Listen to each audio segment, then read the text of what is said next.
प्राची से उषा की मोहिनी मुस्कान फिर नीड का निर्माण फिर बीती डगमगाए जब की कंथर के महल घर।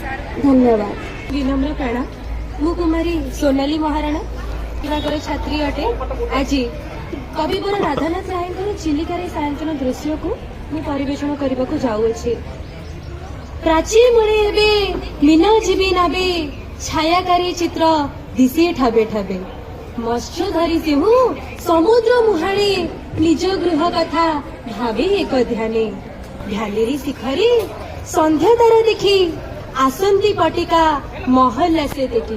अरे भालेरी शिखरी संध्या तारा देखी आसंती पटिका महल से देखी तांको कंठ कवि सूर्य गीतामृत तांको कंठ कवि सूर्य गीतामृत दुरु बही आणे चिलिका मारुत उल्लासर आत्मा प्राय गीत तान ह्रद नील बक्षी करे अधिष्ठान हसंती चौदिगे मधुर हासिनी दिगंगना ज्योत्स्ना दुकुळ बासिनी भावांतर पुणी क्षण करी जात गलाणी तो गला कथारी संगात संगीत आवे